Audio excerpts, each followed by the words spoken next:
എലപ്പുള്ളിയിലെ മദ്യനിർമ്മാണശാല സംബന്ധിച്ച് രഹസ്യരേഖ എന്ന പേരിൽ പ്രതിപക്ഷ നേതാവ് വി.ഡി. സതീശൻ അവതരിപ്പിച്ചത് മന്ത്രിസഭാ യോഗത്തിന്റെ പരസ്യരേഖയെന്ന് മന്ത്രി എം.ബി. രാജേഷ്. സതീശൻ പുറത്തുവിട്ടത് 16 ദിവസം മുൻപ് സർക്കാർ വെബ്സൈറ്റിൽ പ്രസിദ്ധീകരിച്ച രേഖയാണ്.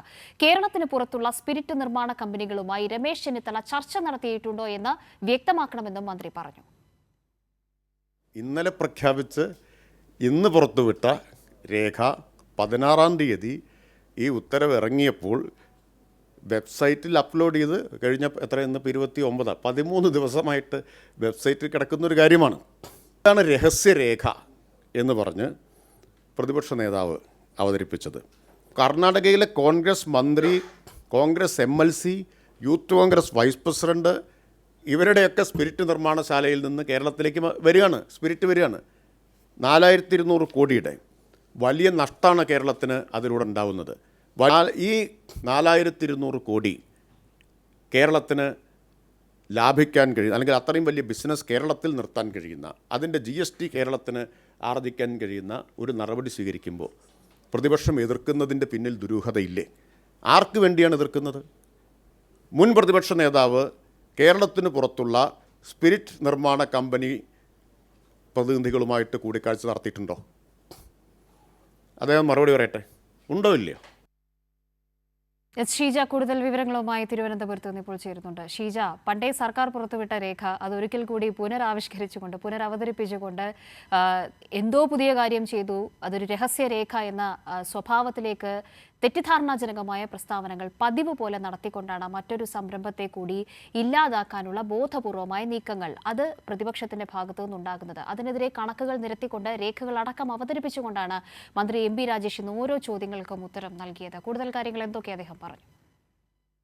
പ്രധാനമായും എലപ്പുള്ളിയിൽ വരാനിരിക്കുന്ന ഈ സ്പിരിറ്റ് നിർമ്മാണശാലയുമായി ബന്ധപ്പെട്ടുകൊണ്ട് പ്രതിപക്ഷം ഉയർത്തിയ ഓരോ വാദങ്ങളും ഓരോ ദിവസവും പൊളിയുന്നതാണ് കാണുവാൻ വേണ്ടി സാധിച്ചിട്ടുണ്ടായിരുന്നത്. അതിന്റെ ഒരു പശ്ചാത്തലത്തിലാണ് ഇന്നിപ്പോൾ ഏറ്റവും ഒടുവിലെ പ്രതിപക്ഷ നേതാവ് ഒരു രേഖ, മന്ത്രിസഭയുടെ രേഖ പുറത്തുവിട്ടുകൊണ്ട് വലിയ തരത്തിലുള്ള അഴിമതിയാണ് നടക്കുന്നത് എന്ന കാര്യമൊക്കെ ആരോപിച്ചിരിക്കുന്നത്. അതിന് കൃത്യമായിട്ടുള്ള മറുപടി തന്നെയാണ് ഇന്നിപ്പോൾ എക്സൈസ് മന്ത്രി എം.ബി. രാജേഷ് നൽകിയിട്ടുള്ളത്. കാരണം മന്ത്രിസഭാ തീരുമാനം എടുത്ത് ആ തീരുമാനത്തിന്റെ അടിസ്ഥാനത്തിലുള്ള കാര്യങ്ങൾ വെബ്സൈറ്റിൽ ഉത്തരവായി ഇറങ്ങുമ്പോൾ വെബ്സൈറ്റിൽ പ്രസിദ്ധീകരിക്കാറുണ്ട്. അത്തരത്തിൽ പ്രസിദ്ധീകരിച്ച ഒരു രേഖയാണ് അത് ഇന്നിപ്പോൾ പ്രതിപക്ഷ നേതാവ് ഒരു രഹസ്യരേഖ എന്നുള്ള സ്വഭാവത്തിൽ അവതരിപ്പിച്ചിരിക്കുന്നത്. അത് ആർക്ക് വേണമെങ്കിലും, മന്ത്രി തന്നെ അവിടെ ഇരുന്ന് ആ വെബ്സൈറ്റിന്റെ അഡ്രസ് പറഞ്ഞു തന്ന് മാധ്യമങ്ങളെ കൊണ്ടത് പരിശോധിപ്പിക്കുകയും ചെയ്തു. കൃത്യമായ രീതിയിൽ നമ്മൾ എല്ലാവർക്കും ആക്സസ് ചെയ്യാൻ കഴിയുന്ന തരത്തിൽ വെബ്സൈറ്റിൽ കയറിയാൽ ഈ രേഖ പരിശോധിക്കാൻ സാധിക്കുന്നതാണ്. അതിനെയാണ് ഒരു രഹസ്യ സ്വഭാവമുള്ള രേഖയായി പ്രതിപക്ഷ നേതാവ് അവതരിപ്പിച്ചത് എന്നുള്ള കാര്യം തന്നെയാണ് അദ്ദേഹം സൂചിപ്പിച്ചത്. ഇതിൽ പ്രതിപക്ഷ നേതാവ് ആരോപിക്കുന്നത് ഒരു കമ്പനിക്ക് മാത്രം എങ്ങനെ ടെൻഡർ നൽകി എന്നുള്ളതാണ്. ഈ ടെൻഡർ വിഷയം ഇത്തരത്തിൽ ടെൻഡർ നൽകേണ്ടതില്ല, വ്യവസായ സംരംഭം ആരംഭിക്കുമ്പോൾ അത് ടെൻഡർ വിളിച്ച് നൽകേണ്ടതല്ല എന്നുള്ള കാര്യം അദ്ദേഹത്തിന് അറിയുന്ന കാര്യമാണ് എന്നുള്ള കാര്യം മന്ത്രി ആവർത്തിക്കുകയും ചെയ്തു. അതിനൊപ്പം തന്നെ 2022-23 മദ്യനയത്തിൽ കൃത്യമായ രീതിയിൽ തന്നെ പറയുന്നുണ്ട്, സംസ്ഥാനത്ത് ENA എത്തനോൾ ഉൽപ്പാദിപ്പിക്കുവാൻ കഴിയുന്ന പ്ലാന്റ് സ്ഥാപിക്കുന്ന കാര്യം പരിഗണിക്കണം എന്നുള്ള കാര്യം അത് കൃത്യമായ രീതിയിൽ അതിന്റെ ആമുഖത്തിൽ തന്നെ പറയുന്നുണ്ട്. അപ്പോൾ പിന്നെ എവിടെയാണ് അത് ഒളിപ്പിച്ചു വെച്ചു എന്ന് പ്രതിപക്ഷം പറയുന്നത് എന്നുള്ള കാര്യം അദ്ദേഹം ചോദിച്ചു. അതോടൊപ്പം തന്നെ മറ്റാരോടെങ്കിലും ഇനി വിളിച്ചു പറയേണ്ട ഒരു സാഹചര്യം അതില്ല. കാരണം സംസ്ഥാനത്തിന്റെ ഒരു മദ്യനയത്തിന്റെ അടിസ്ഥാനത്തിലാണ് വ്യവസായ സംരംഭങ്ങൾ സർക്കാരിനെ സമീപിച്ച് എത്തുന്നത്. അതിൽ ഇനി മറ്റൊരു തരത്തിൽ അതിനെ പരസ്യപ്പെടുത്തേണ്ട ഒരു സാഹചര്യമില്ല. പ്രതിപക്ഷ നേതാക്കളടക്കം അന്ന് ഇതിനെതിരെ സംസാരിച്ചതിന്റെ പ്രതികരണങ്ങൾ ഇപ്പോഴും ലഭ്യമാണ്. അതെല്ലാം വിസ്മരിച്ചുകൊണ്ടാണ് ഇപ്പോൾ ഇത്തരത്തിൽ കാര്യങ്ങൾ പ്രതിപക്ഷ നേതാവും മുൻ പ്രതിപക്ഷ നേതാവും അവതരിപ്പിക്കുന്നത് എന്നുള്ള കാര്യം മന്ത്രി വ്യക്തമാക്കുകയും ചെയ്തു. അതിനൊപ്പം കൂട്ടിച്ചേർത്ത് വായിക്കേണ്ടത്, ഇന്ന് നമ്മൾ നൽകിയ ഒരു വാർത്തയുണ്ട്. അതായത് കർണാടകത്തിലെയും മഹാരാഷ്ട്രയിലെയും സ്പിരിറ്റ് നിർമ്മാണ കമ്പനികൾ ഇവിടെ എത്തിക്കുന്ന സ്പിരിറ്റിന്റെ കണക്ക്, അതോടൊപ്പം തന്നെ അവർക്ക് പിന്നിലുള്ള രാഷ്ട്രീയ ബന്ധം, അതിൽ ഏറ്റവും പ്രധാനപ്പെട്ടത് കർണാടകത്തിലെ സ്ഥാപനവുമായി ബന്ധപ്പെട്ടാണ്. അത് കർണാടകത്തിലെ വനിതാ ശിശു വികസന വകുപ്പ് മന്ത്രിയുടെ ഉടമസ്ഥതയിലുള്ള ഒരു സ്ഥാപനം. അവിടെ നിന്നും കൃത്യമായ രീതിയിൽ സംസ്ഥാനത്തേക്ക് വലിയ തോതിൽ, കർണാടക 2ാം സ്ഥാനത്താണുള്ളത് സംസ്ഥാനത്തേക്ക് സ്പിരിറ്റ് എത്തിക്കുന്നതിൽ. അങ്ങനെ സ്പിരിറ്റ് എത്തിക്കുന്ന ഒരു സ്ഥാപനം പ്രവർത്തിക്കുന്ന ഒരു സാഹചര്യത്തിൽ അതിന്റെ രാഷ്ട്രീയ പശ്ചാത്തലം ഇത്തരത്തിലാണ് എന്നിരിക്കെ ഈ പ്രതിപക്ഷം ഉയർത്തുന്ന എതിർവാദങ്ങൾ, അതിന് പിന്നിൽ ഉള്ള അജണ്ട എന്താണ് എന്നുള്ളത് ഇപ്പോൾ എല്ലാവർക്കും വ്യക്തമാണ് എന്നുള്ള കാര്യം കാര്യം കൂടിയാണ് മന്ത്രി സൂചിപ്പിച്ചത്. അപ്പോൾ ഏതെങ്കിലും തരത്തിലുള്ള ചർച്ചകൾ അന്യസംസ്ഥാന സ്പിരിറ്റ് നിർമ്മാണ കമ്പനികളുമായി മുൻ പ്രതിപക്ഷ നേതാവ് നടത്തിയിട്ടുണ്ടോ എന്നുള്ള കാര്യം വ്യക്തമാക്കണം എന്നുകൂടിയാണ് മന്ത്രി ആവശ്യപ്പെടുകയും ചെയ്തത്. ഏതായാലും സംസ്ഥാനത്ത് ഇത്തരത്തിലുള്ള പദ്ധതികൾ അത് കൃത്യമായ രീതിയിൽ സർക്കാർ വ്യക്തമാക്കിയിട്ടുണ്ട്. ഒരു തരത്തിലും അവിടെയുള്ള ഭൂഗർഭ ജലത്തിന്റെ ഉപയോഗം ഈ പദ്ധതിക്ക് വേണ്ടി വരുന്നില്ല എന്നുള്ള കാര്യം ഉറപ്പിച്ചതിന് ശേഷം തന്നെയാണ് സംസ്ഥാന സർക്കാർ ഈ ഒരു പദ്ധതിയുമായി മുന്നോട്ട് പോകാൻ തീരുമാനിച്ചിട്ടുള്ളത്. അതിന്റെ പ്രാരംഭ അനുമതി മാത്രമാണ് നൽകിയിട്ടുള്ളത്. വിവിധ തലങ്ങളിലുള്ള അനുമതി വിവിധ വകുപ്പുകൾ നൽകേണ്ടതുണ്ട്. അതിനുശേഷം അന്തിമ അനുമതി എക്സൈസ് വീണ്ടും അന്തിമ അനുമതി നൽകിയതിനു ശേഷം മാത്രമേ ഇതിന് പ്രവർത്തിക്കാൻ സാധിക്കുകയുള്ളൂ. അത്തരത്തിലുള്ള പരിശോധനകൾ എല്ലാം നടക്കുന്നതായിരിക്കും.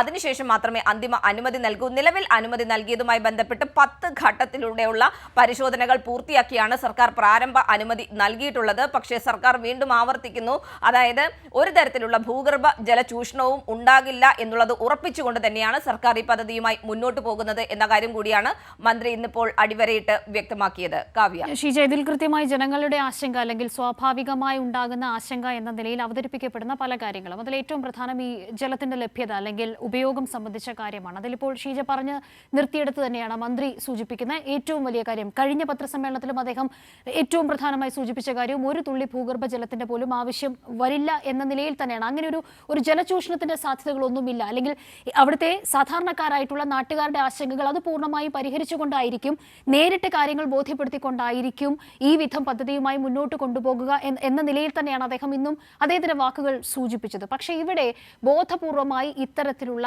വ്യാജ പ്രചാരണങ്ങൾ നടത്തുമ്പോൾ അതിൽ ഒരു ദുരൂഹതയുണ്ട് എന്ന് മന്ത്രി എം ബി രാജേഷ് എന്ന് പറഞ്ഞു വെക്കുന്ന കാര്യങ്ങൾ, അതിൽ നേരത്തെ പറഞ്ഞതുപോലെ മഹാരാഷ്ട്രയിൽ നിന്നും കർണാടകയിൽ നിന്നും കേരളത്തിലേക്ക് എത്തിക്കുന്ന സ്പിരിറ്റ്, ഇതിന്റെ കണക്കുകൾ, ഇതുവഴി ട്രാൻസ്പോർട്ടേഷൻ അടക്കമുള്ള കാര്യങ്ങളിൽ എത്തുന്ന കോടിക്കണക്കിന് രൂപയുടെ ചെലവടക്കമുള്ള കാര്യങ്ങളിൽ കൃത്യമായ കണക്കുകൾ വിശദീകരിച്ചിട്ടുണ്ട്.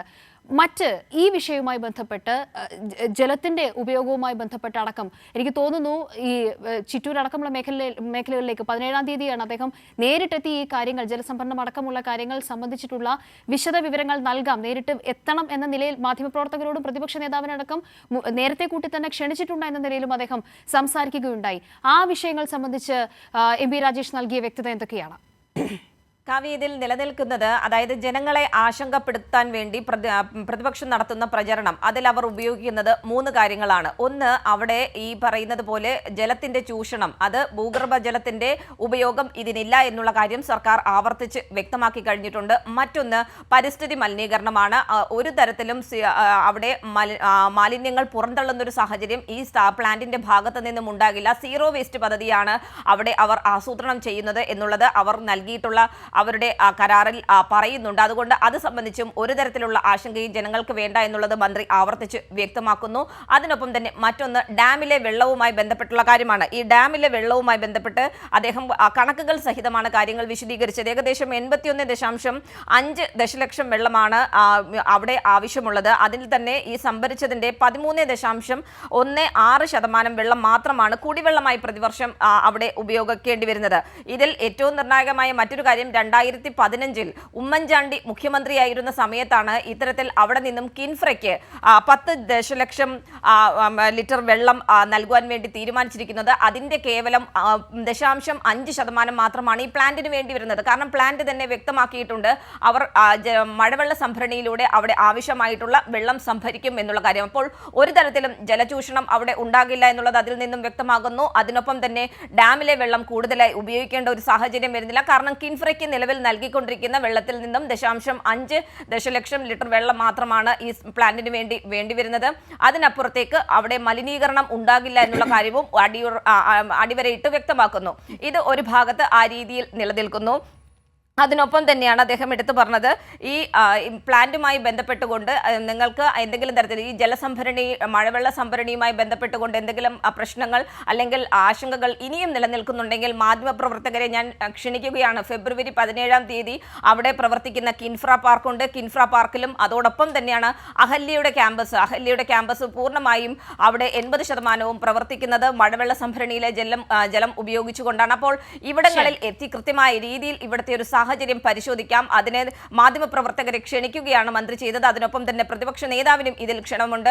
ഒപ്പം തന്നെ ഈ CPI ഇതിനെ എതിർക്കുന്നു എന്നുള്ള വിഷയം ചില മാധ്യമപ്രവർത്തകർ ചോദിച്ചു.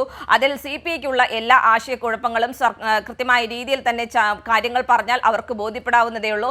അതുകൊണ്ട് ആ വിഷയത്തിൽ ഊന്നിക്കൊണ്ട് ഇനി ചർച്ചയെ ആ രീതിയിൽ വ്യാഖ്യാനിക്കേണ്ടതില്ല. അത്തരത്തിലുള്ള എല്ലാ പ്രശ്നങ്ങളും കൃത്യമായ രീതിയിൽ ചർച്ച ചെയ്ത് പരിഹരിച്ച് മുന്നോട്ട് പോകാൻ സർക്കാരിന് അറിയാം എന്നുകൂടിയാണ് മന്ത്രി ഇന്നിപ്പോൾ വ്യക്തമാക്കിയത്. കാവ്യ.